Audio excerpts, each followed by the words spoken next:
Manhattan skyline cut through the October night like broken glass, each light a shard of someone else's dream. Victoria Hayes pressed her palm against the cool window of her cramped studio apartment, watching the city breathe below her. 3 days until her sister's wedding. 3 days until everything changed. Her phone buzzed against the paint-stained wooden table. "You're coming tonight, right?" Emma's voice carried that edge it always did when she was nervous. "The farewell party at the Meridian rooftop. Philip's business partners will be there." Victoria's stomach clenched. Philip Morrison. The golden boy of Manhattan's elite, heir to Morrison Industries, the man who had somehow convinced her sister that love meant abandoning everything you used to be. "I'll be there," Victoria said, though the words tasted like ash. 2 hours later, she stood in the elevator of the Meridian Hotel, her reflection staring back from the polished doors. The emerald dress had been Emma's choice. Too tight, too expensive, too much like the person her sister wanted her to become. The rooftop exploded with golden light and the sound of forced laughter. Fairy lights hung like captured stars above heads that turned toward her with polite interest. That meant nothing. Victoria. Emma appeared in a cloud of champagne-colored silk, arms outstretched, smile blindingly perfect. "You look beautiful." But Victoria caught the quick scan Emma gave her. The tiny frown when she noticed Victoria's simple jewelry, the flat shoes instead of heels. "Come meet some people," Emma said, her grip on Victoria's arm just a little too tight. "Philip's associates are dying to hear about your little gallery." Little gallery. The words hit like ice water. 3 years of 16-hour days, of choosing paint over food, sleeping on the gallery floor when rent was due. Victoria nodded and let herself be led toward a cluster of men in identical black suits. "This is my sister Victoria," Emma announced. "She owns a gallery in Soho."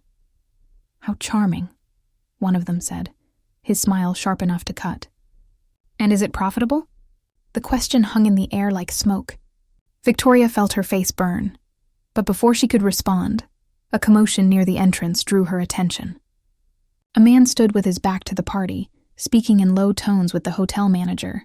Something about his posture suggested authority, the kind that came from never having to prove it. He turned slightly, and Victoria caught a glimpse of a profile that belonged in marble. Strong jaw, olive skin, dark hair that looked expensive to maintain. Professional dancer, Victoria thought suddenly. Emma had mentioned wanting to liven up the party, complained that her guests were treating it like a board meeting instead of a celebration. An idea sparked, dangerous and reckless. "Excuse me," Victoria said to the men who had already begun talking around her as if she were invisible. She walked toward the stranger, her flat shoes silent on the marble floor. Up close, he was even more striking. When he turned at her approach, she found herself looking into eyes the color of dark coffee, intelligent and guarded. "I hope you're here to get this party started," she said, her voice steadier than she felt. "Because honestly, it needs some life injected into it." He studied her face with an expression she couldn't read. Something flickered in his eyes. Surprise, maybe, or amusement. "I'm sorry," he said, his voice carrying a slight accent that made her think of expensive wine and Mediterranean sunsets.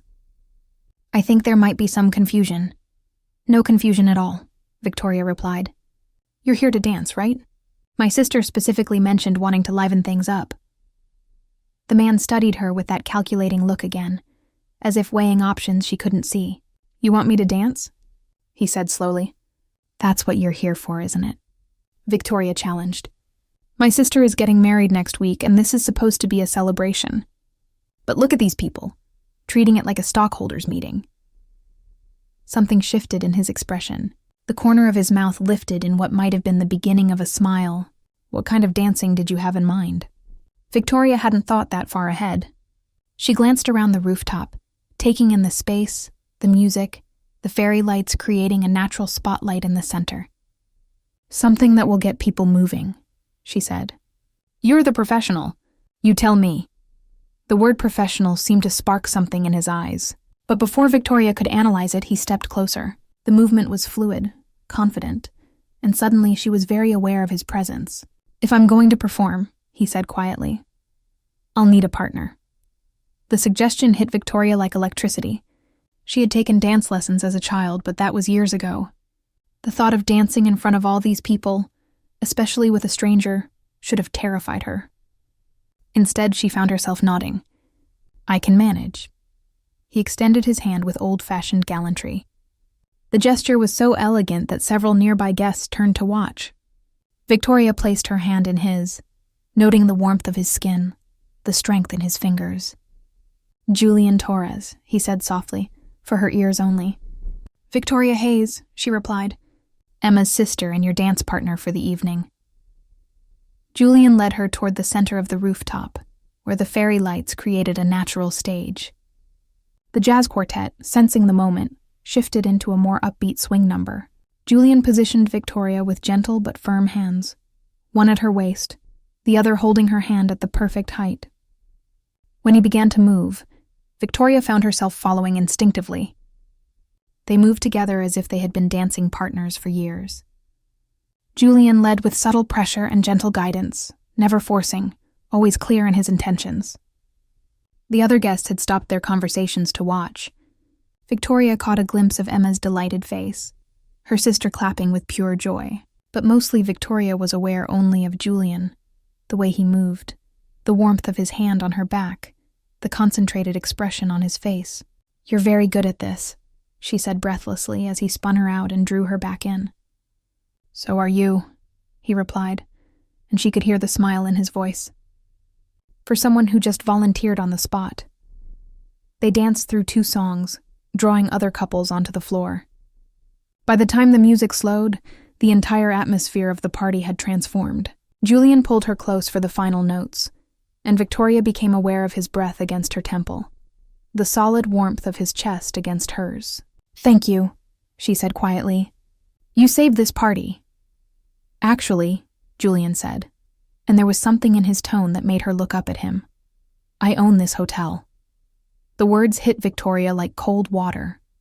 "You own it," she repeated slowly. "The Meridian is one of my properties. I came to check on tonight's event." His eyes held hers, searching. "You thought I was hired entertainment." Heat flooded Victoria's face, spreading down her neck. Around them, she could feel eyes watching, conversations pausing. "I didn't know," she whispered. Clearly. Julian's voice was neutral, but she couldn't read his expression anymore. The warmth from moments before had vanished, replaced by something distant and unreadable. "I should go," Victoria said, starting to pull away. But Julian's hand tightened on hers just for a moment. "Don't," he said, and the single word stopped her cold. "Stay." Victoria's hand remained in Julian's, caught between pulling away and staying. Around them, the party continued, but she felt exposed under the fairy lights, her mistake hanging between them like shattered glass. "Why would you want me to stay?" she asked, forcing herself to meet his eyes. "I just humiliated myself, and probably insulted you." "You assumed I was here to work," Julian said, his thumb brushing against her knuckles in a gesture so subtle she almost missed it. "That's not an insult. It's honest. It's mortifying. It's refreshing." His voice dropped lower, meant only for her. "Do you know how long it's been since someone treated me like I was just a person? Not a name or a net worth or a business opportunity." Victoria studied his face, looking for mockery but finding none. Just something raw and real that made her chest tighten. "I need a drink," she said finally, "a very large drink." Julian's mouth curved into an actual smile this time, transforming his face from merely striking to devastating. "I know where they keep the good stuff. Come with me."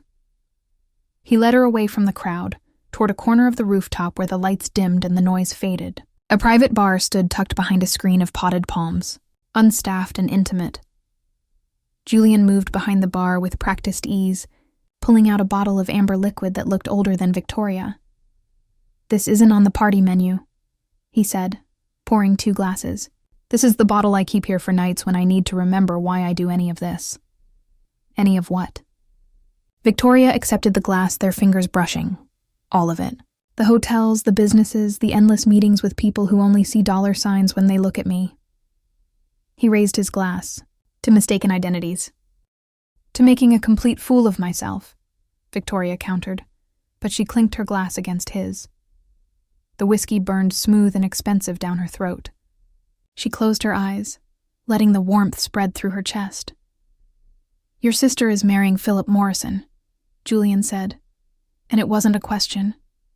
Victoria's eyes snapped open. "You know him." "Our families have done business for years. Philip is a good man, if somewhat predictable."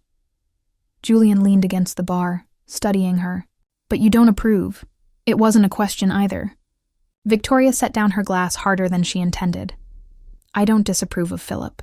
I disapprove of what Emma is becoming for him. She used to be fierce, you know. She wanted to travel, to write, to see the world beyond these glass towers.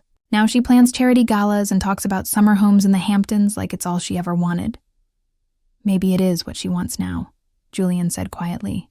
"People change. People compromise," Victoria shot back. "They trade pieces of themselves for security, for acceptance, for love that comes with conditions."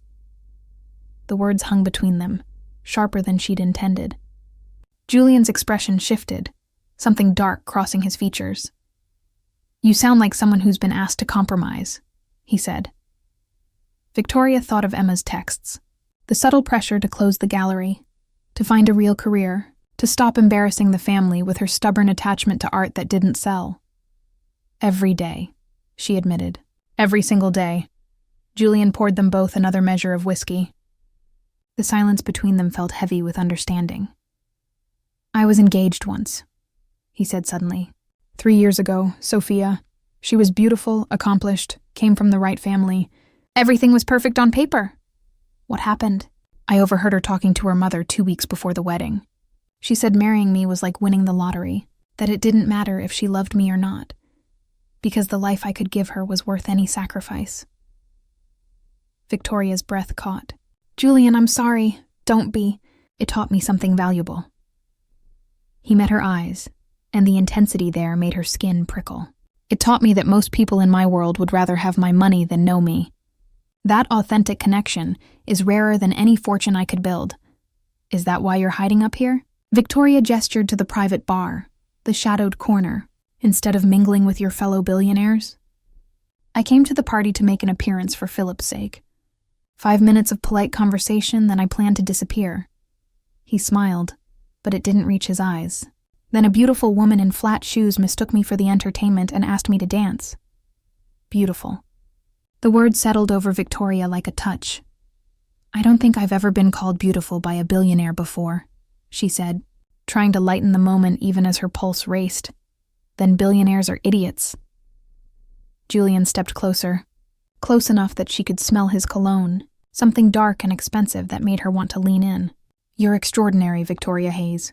The way you move, the fire in your eyes when you talk about your sister, the fact that you had the courage to approach a stranger and demand he make your sister's party memorable. I thought you were getting paid to be here.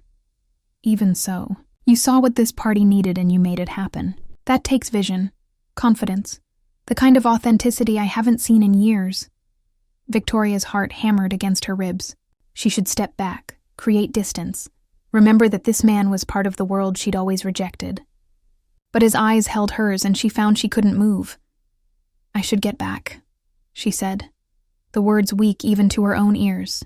"Emma will wonder where I went." "Or we could stay here," Julian suggested. "Just for a while longer. 2 people who don't belong at that party, hiding in the shadows, being honest with each other."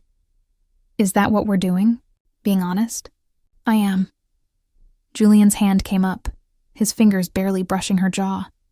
The touch was feather-light, but it sent electricity racing down her spine.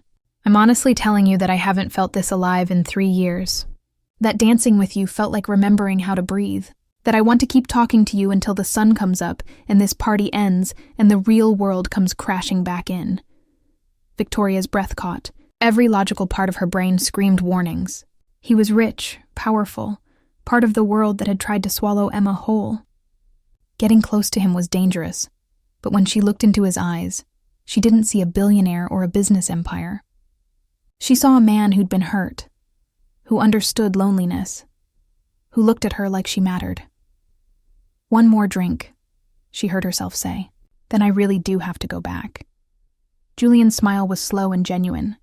One more drink, but they both knew it was a lie. One drink became 2, became an hour of conversation that felt like minutes. Victoria told him about the gallery, about the artists she believed in, about the painting she'd been working on for 6 months that still wasn't right. Julian told her about hotels and cities she'd only dreamed of visiting, about architecture and design, about the grandfather who'd taught him that buildings could be art. "Come see my favorite property," Julian said suddenly. "Tomorrow, before the rehearsal dinner, I'll show you something most people never get to see."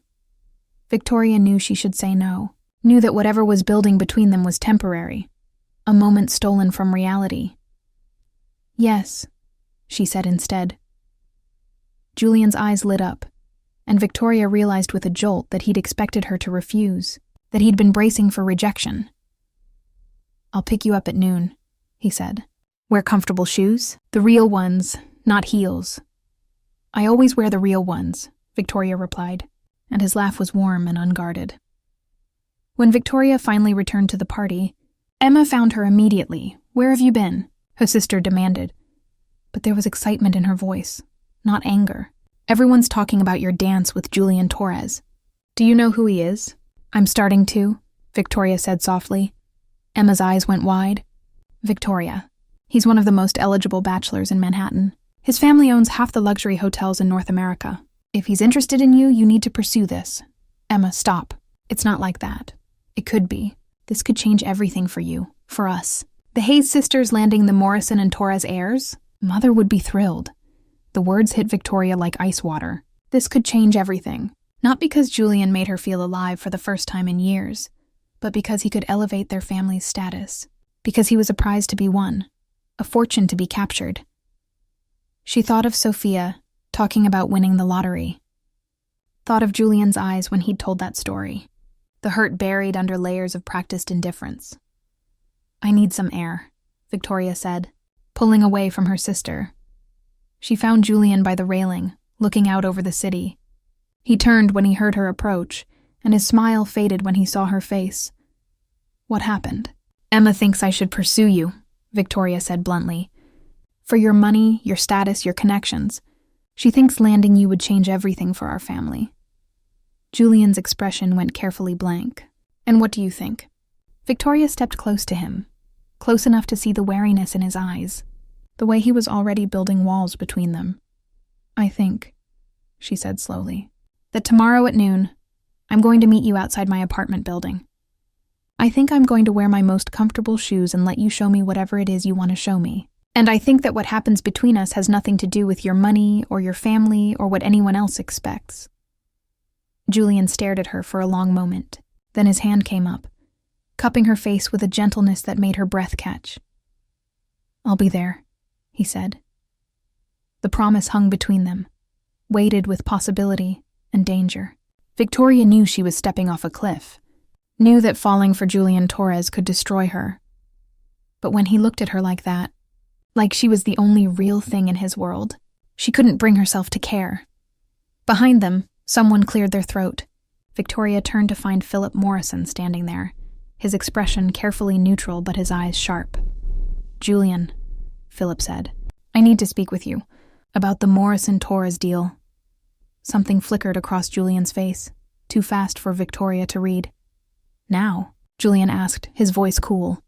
"Now," Philip confirmed. Then his eyes moved to Victoria, and she caught something there. A calculation, a warning. "It's about the Gallery District acquisition. I think you'll find it relevant to your interests." The words seemed innocent enough, but Victoria felt ice spread through her chest. Gallery District acquisition. Julian's hand had dropped from her face. He looked at Philip, then at Victoria, and she saw the exact moment the walls slammed back into place. "We'll talk inside," Julian said to Philip. Then to Victoria, his voice formal, distant. "Excuse me." He walked away without looking back, leaving Victoria standing at the railing with the city lights blurring below her and the sick certainty growing in her gut that she'd just made a terrible mistake. Victoria didn't sleep that night. She lay in her narrow bed, staring at the ceiling of her studio apartment, Philip's words echoing in her mind. Gallery District acquisition. At 6 a.m, she gave up on rest and made coffee with shaking hands.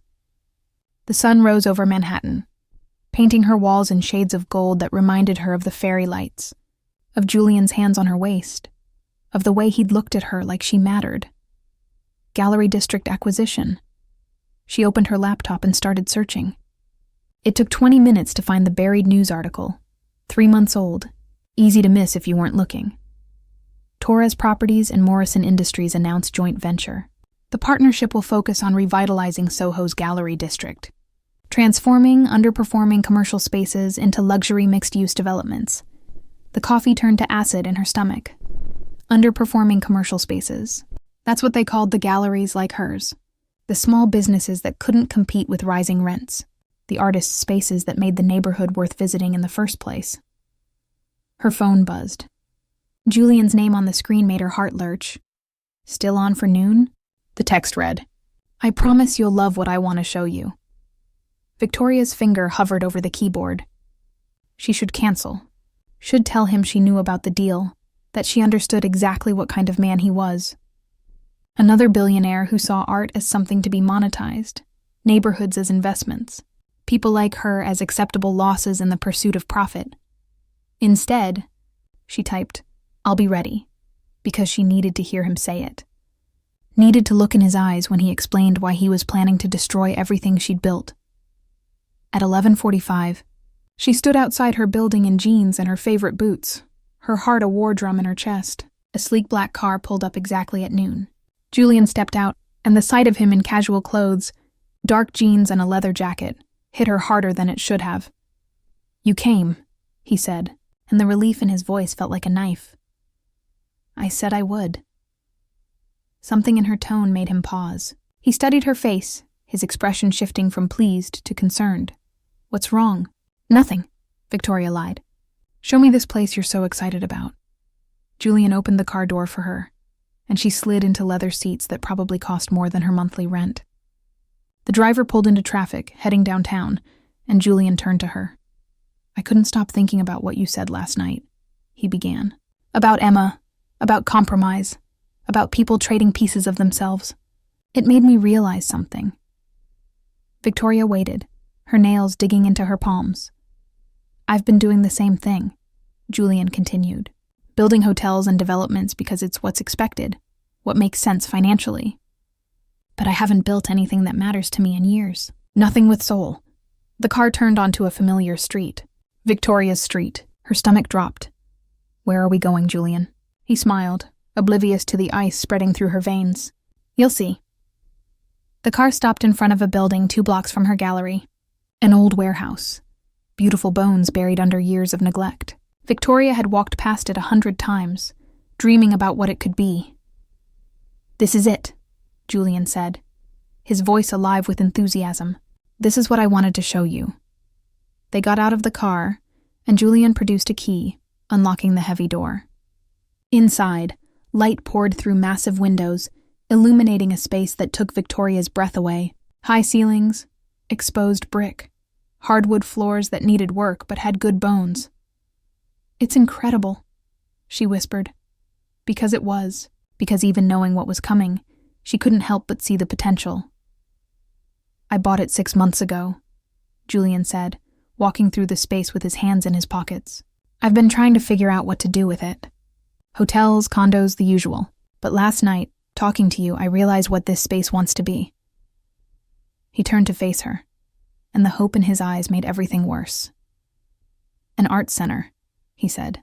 "Gallery space on the 1st floor, studios on the 2nd, affordable apartments for artists on the 3rd. A place where people can create without worrying about rent, where art doesn't have to be profitable to have value. I want to create something that matters, Victoria, something real." The words should have been beautiful, should have been everything she'd dreamed of hearing from someone with his resources. Instead, they felt like poison. "And the other buildings?" Victoria asked, her voice tight.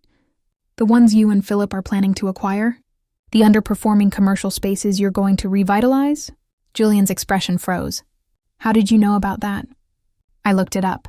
After Philip mentioned it last night, I looked it up." Victoria forced herself to meet his eyes. "You're buying up the gallery district, pushing out the small businesses, the artists, the people who made this neighborhood what it is. And for what? Luxury condos? High-end retail? Another playground for people who don't care about art? They just want to live somewhere trendy?" "It's not like that," Julian said, but his voice had gone careful, guarded. Then what is it like? Explain it to me. Victoria gestured around the beautiful space. Is this supposed to be the compromise? You destroy a dozen galleries but save one. Is that how you sleep at night? You don't understand the economics, Julian started, and Victoria felt something inside her snap.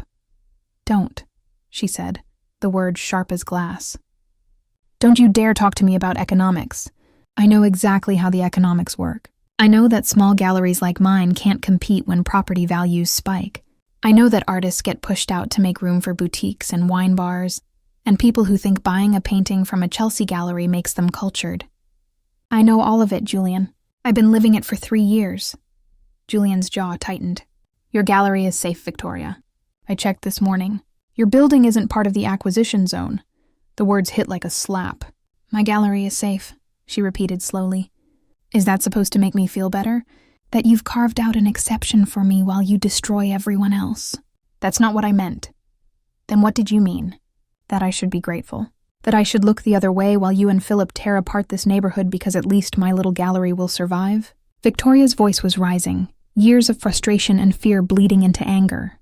Do you know how many artists I know who've lost their spaces in the last 2 years? How many galleries have closed because they couldn't afford the new rents? And now you're going to accelerate that. You're going to finish what the market started. I'm trying to preserve something, Julian said, his voice hard now. This building, the art center, it could be a model. It could show that development doesn't have to mean destruction. One building, Julian. One building in a district you're planning to remake in your image. That's not preservation, that's a trophy. A way to feel good about yourself while you profit from pushing out everyone else. You're being unfair. Am I? Victoria stepped closer, close enough to see the anger mixing with hurt in his eyes. Tell me the truth. Was last night real? Or was it research? A way to get close to the gallery owner who might cause problems for your deal? Charm her. Make her think you care. Maybe she'll be more cooperative when the eviction notices start coming. Julian's face went white. You think I would do that? That I would use you like that? I don't know what to think, Victoria shot back. I met you 12 hours ago, Julian. 12 hours, and I'm supposed to believe that you're different from every other rich man who's ever looked at this neighborhood and seen dollar signs instead of people? I showed you this place because I thought you'd understand, Julian said, his voice low and dangerous. Because I thought you'd see what I'm trying to build. But you've already made up your mind about me, haven't you? I'm just another billionaire destroying the things you love, aren't you? The question hung between them, sharp as a blade. Julian stared at her, and Victoria saw the moment he stopped trying to convince her. His expression went cold, distant, all the warmth from last night vanishing like it had never existed. Philip was right about you, Julian said quietly. He warned me this morning that you'd be a problem, that you'd try to position yourself as the artist standing up to corporate greed, that you'd use any connection between us to fight the development. I told him he was wrong. I told him you were different. The words hit Victoria like a physical blow. Philip said that? He knows you better than I do, apparently. He's been dealing with Emma's family long enough to understand how you operate. Julian's voice was ice now, each word precisely chosen to cut. I thought last night meant something. I thought you felt what I felt, but this was never about connection, was it? It was about getting close enough to find ammunition. That's not true, Victoria whispered, but even she could hear how weak it sounded. Isn't it? You looked me up, researched the deal, came here today ready to attack, ready to paint me as the villain in your story. Julian stepped back, creating distance between them. Well, congratulations. You've got your narrative. The struggling artist versus the heartless developer. It'll play well when you're organizing protests, I'm sure. Julian, wait. No, the word was final. I made a mistake. I let myself believe that someone could see past the money, past the name, past all the rest of it. But you're just like everyone else, Victoria. You see what you want to see. He walked toward the door, and Victoria felt panic rising in her chest. This was wrong. It was all wrong. She'd come here angry, hurt, ready to confront him, but she hadn't meant for it to go like this. The art center, she called after him. Were you serious about it? Julian paused at the door, his back to her. I don't know anymore. Maybe you're right. Maybe it was just a trophy. A way to feel good about myself. Julian, please. He turned, and the look in his eyes made her breath catch. Not anger anymore. Something worse. Disappointment. I'll have my lawyer send over the development plans, he said. All of them. Full disclosure. You'll see exactly what we're doing. Every building we're acquiring. Every business that will be affected. Then you can decide if I'm the monster you think I am. I don't think you're a monster, Victoria said desperately. Don't you? Julian's smile was bitter. Because from where I'm standing, you've already made that judgment. And maybe you're not wrong. Maybe I am exactly what you think. He left without another word. The door closed behind him with a sound like finality. And Victoria stood in the beautiful empty space, surrounded by light and potential, feeling like she'd just destroyed something irreplaceable. Her phone rang. Emma's name flashed on the screen. Where are you? Her sister demanded. The rehearsal dinner is in 2 hours, and I need you here now. We have a crisis. What kind of crisis? Philip just told me about the development deal. About how Julian Torres is planning to tear down half of Soho to build luxury condos. He says you confronted Julian about it, that you accused him of using you.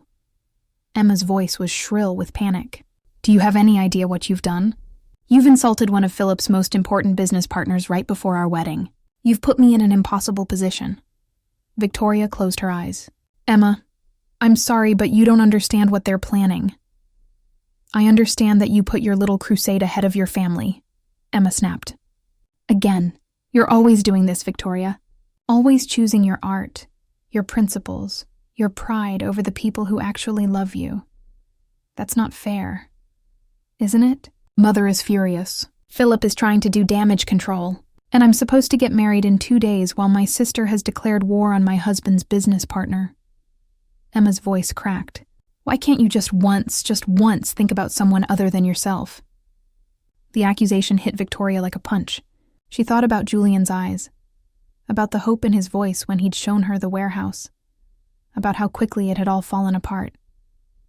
I'll be there, she said quietly. For the rehearsal dinner. I'll be there. Don't bother, Emma said. Philip doesn't want you there. He thinks you'll cause a scene, and honestly, I agree with him. Stay away, Victoria. From the dinner, from the wedding, from all of it. I'll tell Mother you're sick. Emma, please. But her sister had already hung up. Victoria stood alone in the warehouse, surrounded by light that felt like mockery now. She'd wanted to confront Julian, to make him see what his development would cost. Instead, she'd lost him, lost her sister, lost everything in the span of an hour. Her phone buzzed. A message from an unknown number.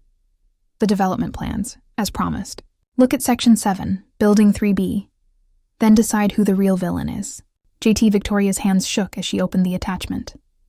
Pages of architectural drawings, property surveys, financial projections. She scrolled through them with growing confusion until she reached Section 7, Building 3B. Her gallery's address. But according to the documents, Torres Properties had purchased the building 6 months ago. Her landlord had sold without telling her. And now, buried in the fine print, she saw the truth. The building was marked for demolition. Her gallery, her sanctuary, the space she'd poured 3 years of her life into, was scheduled to be torn down in 90 days. And Julian Torres owned it. Had owned it the entire time he was looking into her eyes, touching her face, making her believe that he saw her, that he understood. Victoria's phone slipped from her fingers and clattered to the floor. The beautiful warehouse around her suddenly felt like a cage, and she couldn't breathe, couldn't think past the sick certainty crushing her chest. She'd been right about Julian after all, just not in the way she'd thought. Victoria sat on the floor of the warehouse until the light changed, until gold turned to amber, turned to the deep purple of approaching night. The development plans lay scattered around her like evidence of a crime. Building 3B, scheduled demolition in 90 days. Her phone had rung 17 times. Emma, her mother. Unknown numbers that might have been Julian or might have been lawyers. She'd ignored them all. Finally, as darkness settled over Manhattan, she picked up the phone and called the one person who might understand. Marcus Chen, the voice answered, warm and familiar. It's Victoria. I need help. Marcus had been her first artist, the one who'd taken a chance on her gallery when it was just a dream, and a lease she couldn't afford. Now his paintings sold for 6 figures at Chelsea galleries, but he still remembered. "What happened?" he asked, and the concern in his voice almost broke her. She told him everything. The party, Julian, the warehouse, the development plans. When she finished, silence stretched between them. "You're in love with him," Marcus said finally. "I'm not. I barely know him. Victoria, I've known you for 3 years. I've never heard you talk about anyone the way you just talked about him. Even when you're describing how he betrayed you, your voice changes when you say his name." Victoria closed her eyes. "It doesn't matter. He owns my building. He's been planning to destroy my gallery since before we met." Maybe. Or maybe he didn't know.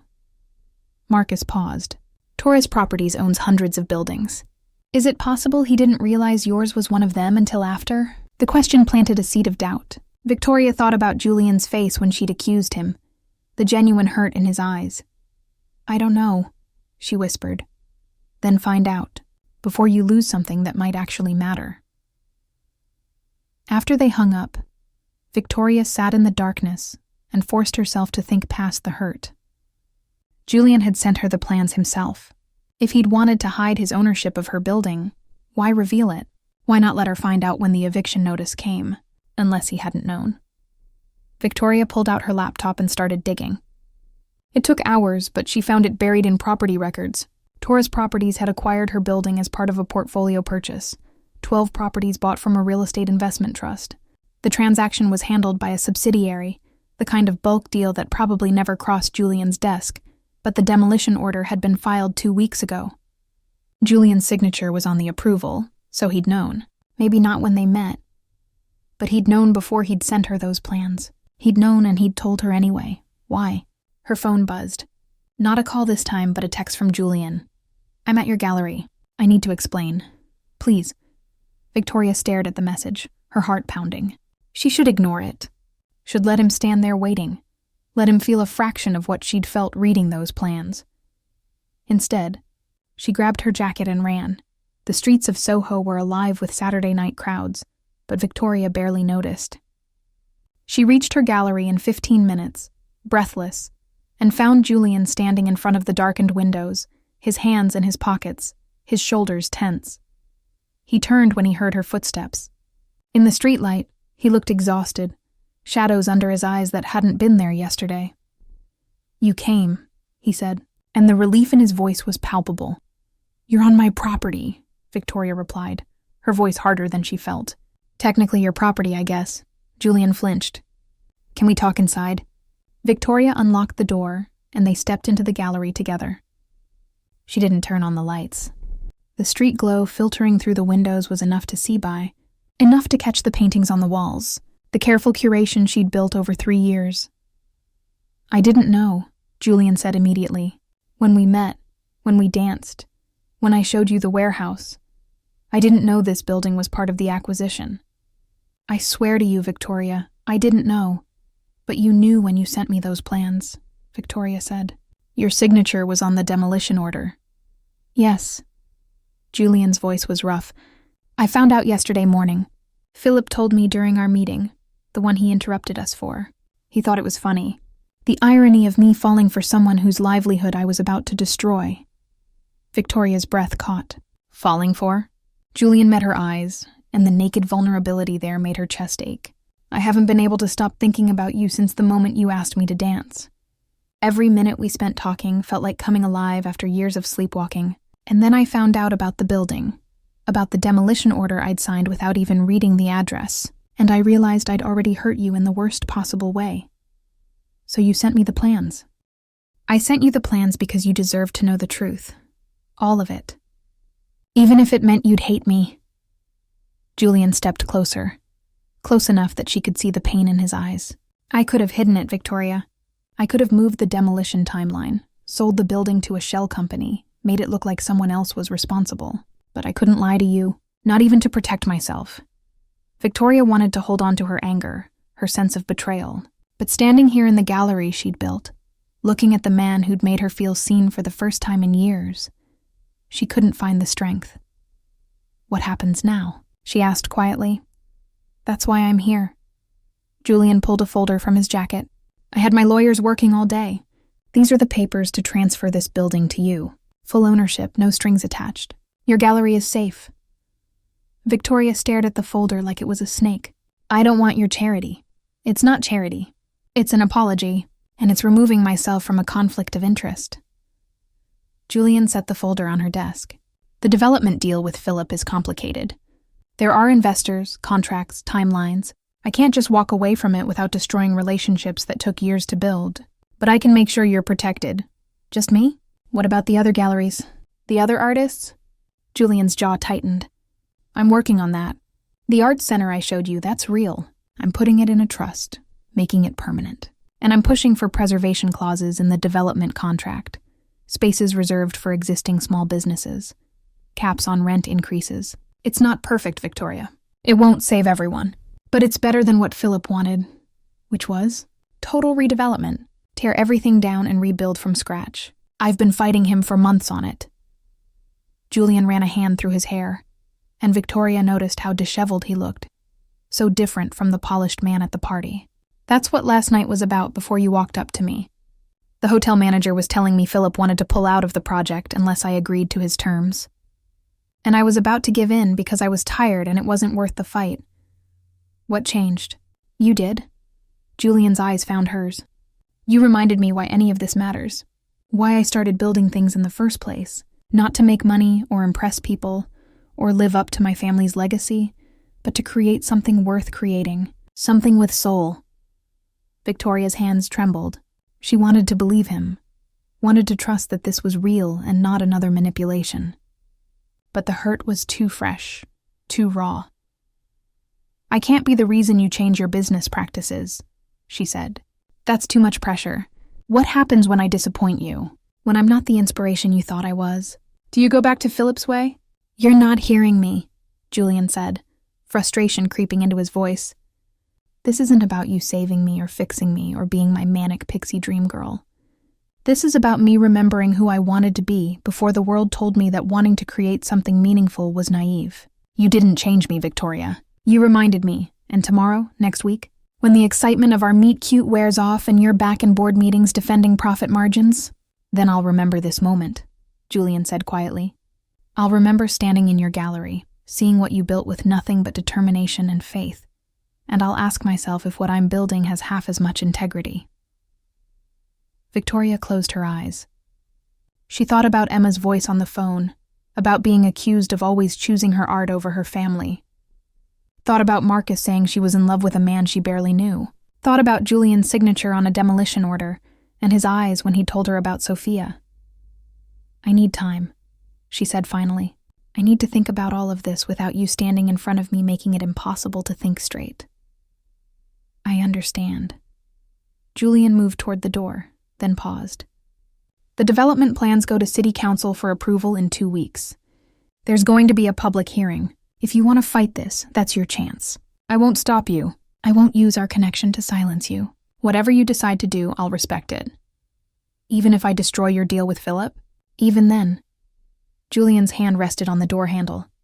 But Victoria, know this. Whatever happens with the development, whatever you decide about me, I meant everything I said to you. Every word. You're extraordinary, and knowing you, even for one night, was worth every complication that came after. He left before she could respond, and Victoria stood alone in her gallery, surrounded by art and shadows and the weight of impossible choices. Her phone rang. Emma.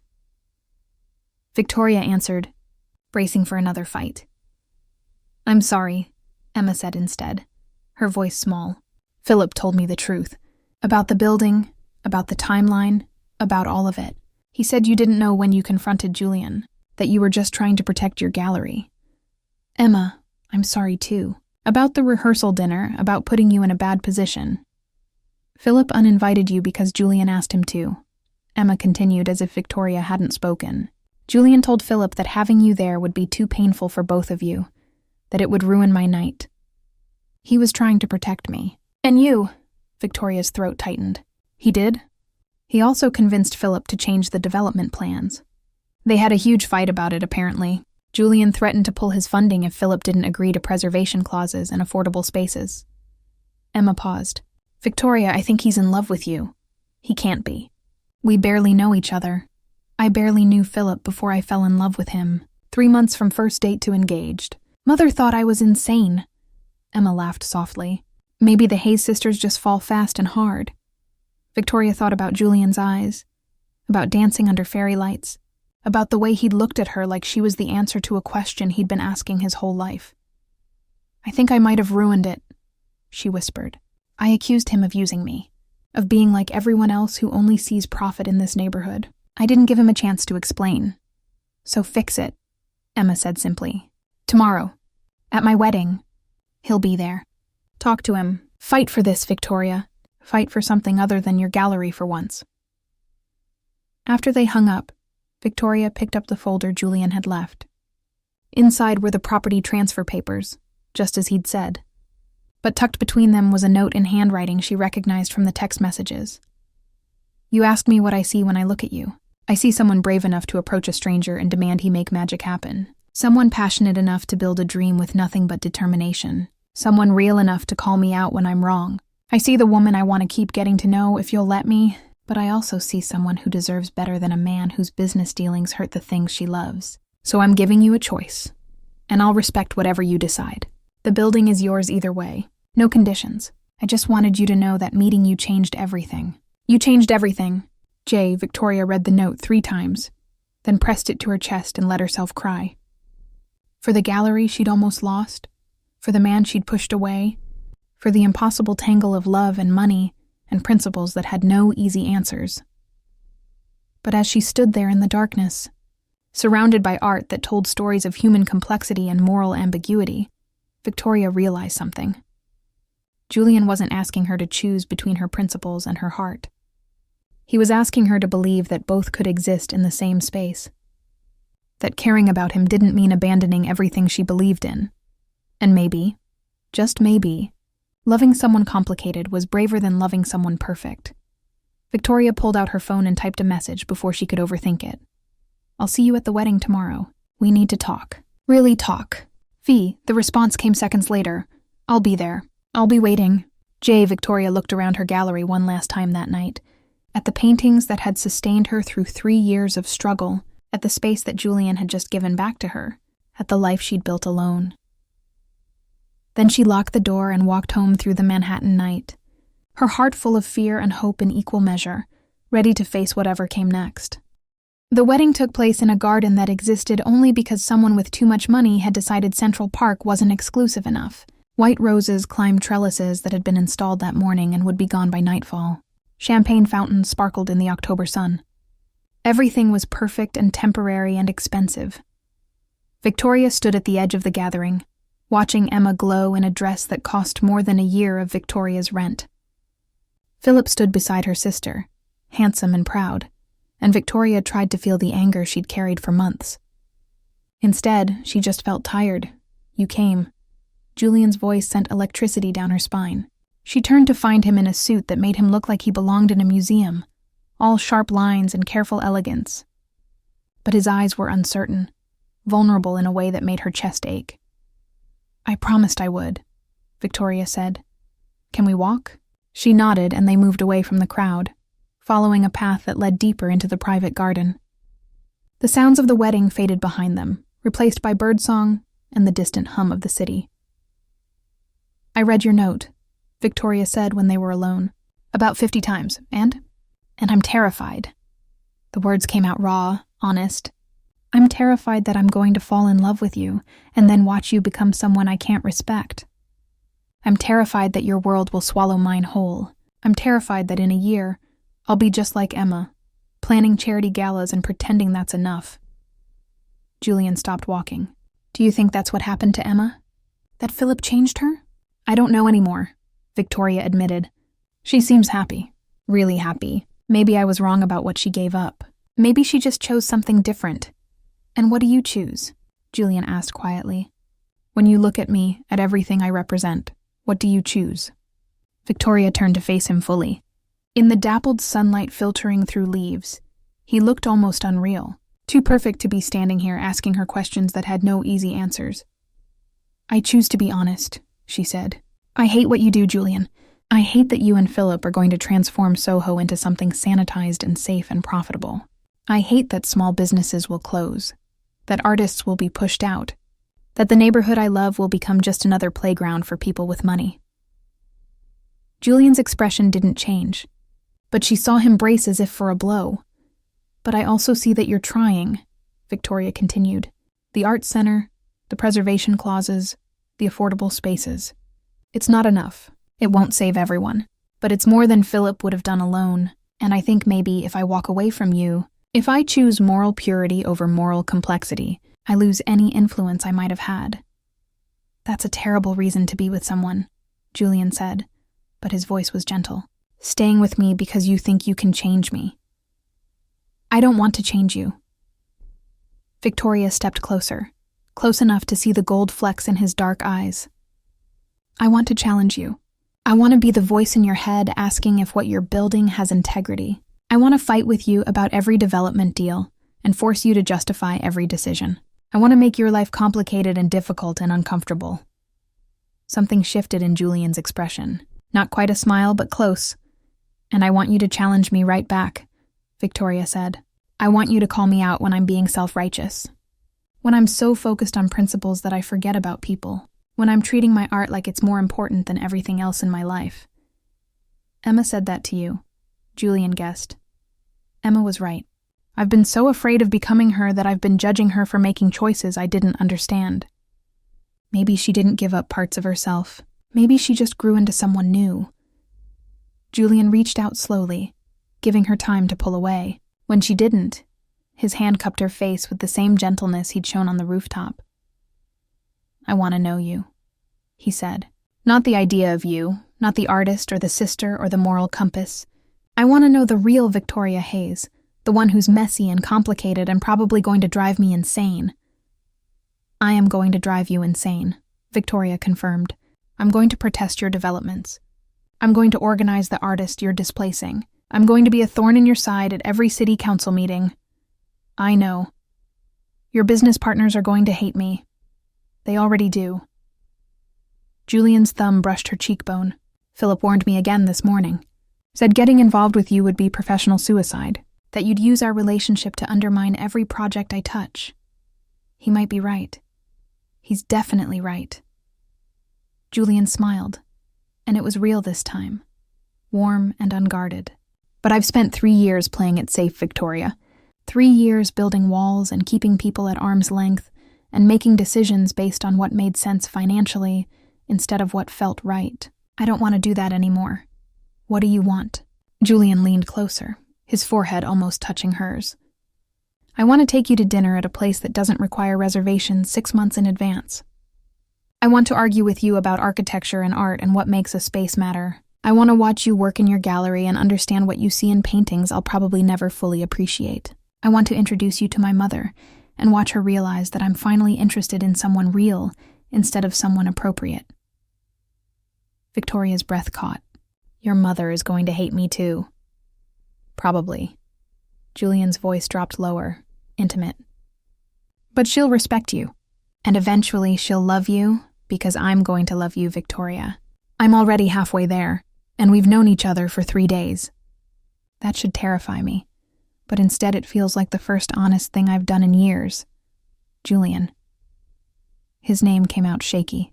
"I don't know how to do this. How to be with someone whose work contradicts everything I believe in. We figure it out together." Julian's other hand came up, framing her face like she was something precious.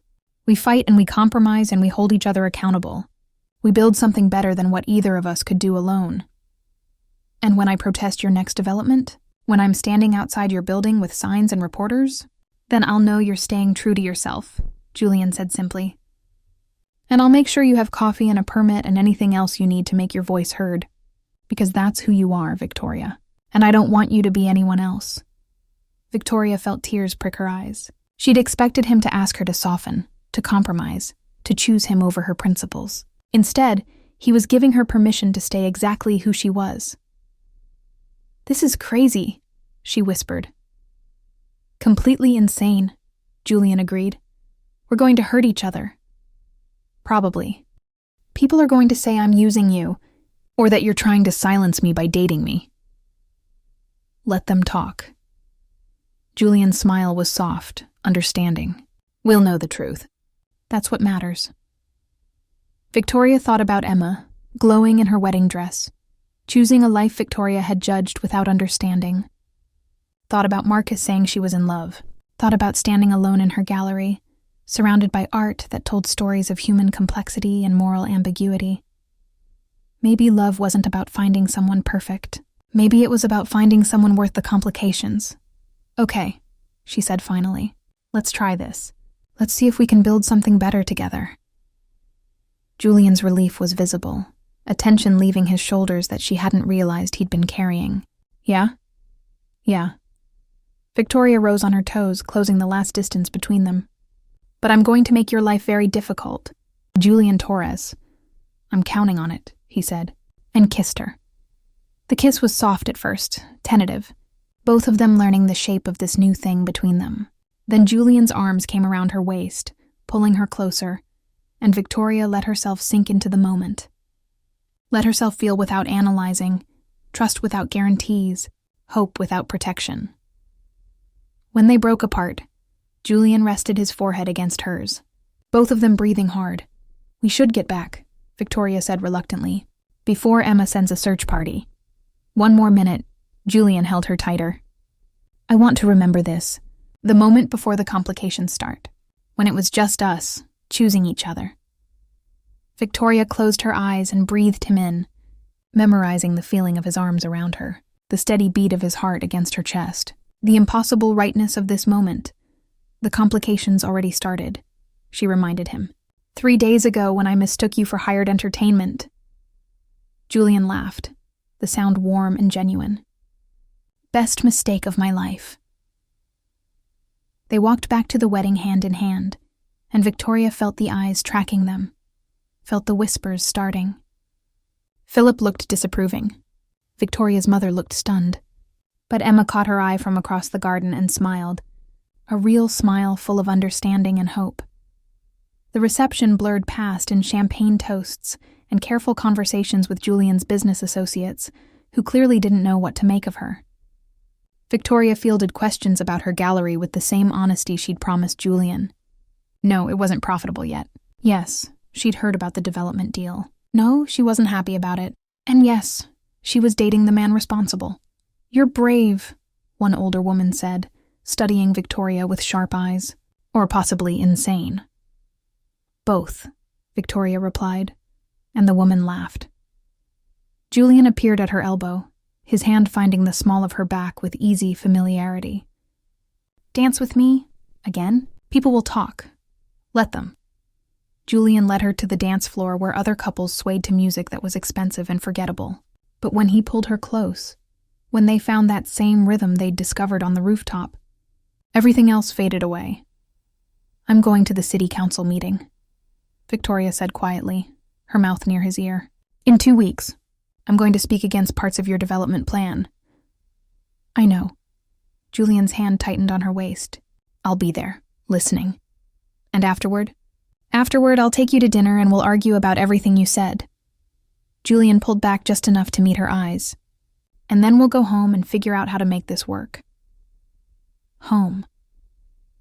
The word settled into Victoria's chest like a promise.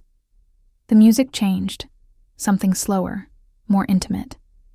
Around them, couples pressed closer, lost in their own worlds. Julian's eyes never left Victoria's face, and she saw her own uncertainty reflected there, mixed with determination and hope and something that looked dangerously like love. I'm scared, she admitted. Me too. Julian's honesty was stark, undefended, but I'd rather be scared with you than safe without you. Victoria thought about the gallery Julian had given back to her, about the art center he was building, about the preservation clauses he'd fought Philip for. Thought about the man who'd sent her the truth even when it hurt him, who'd told her to protest if she needed to, who saw her fire as something to protect instead of something to extinguish. We're going to fight, she said. Constantly, Julian agreed. We're going to disagree about almost everything. I'm counting on it. And I'm never going to be the kind of woman your world expects.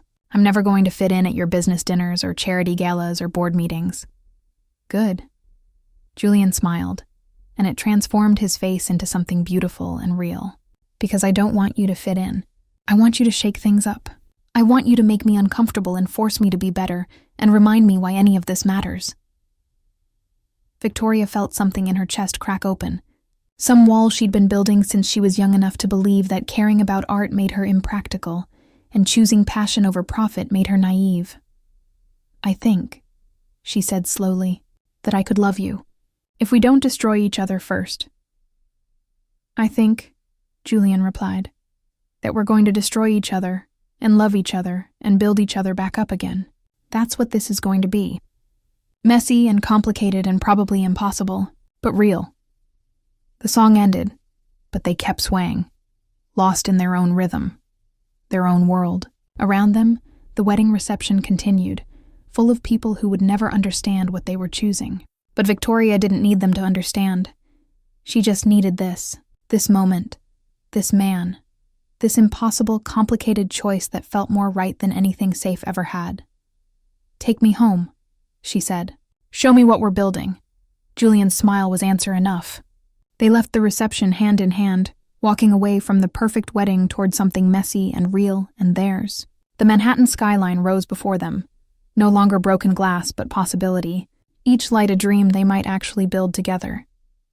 Behind them, Emma watched her sister leave with the man who would make her life complicated and challenging and full of purpose, and she smiled, because sometimes love wasn't about finding someone who made life easier. Sometimes it was about finding someone who made life matter. Victoria and Julian walked through the city they both loved for different reasons, toward a future neither could predict.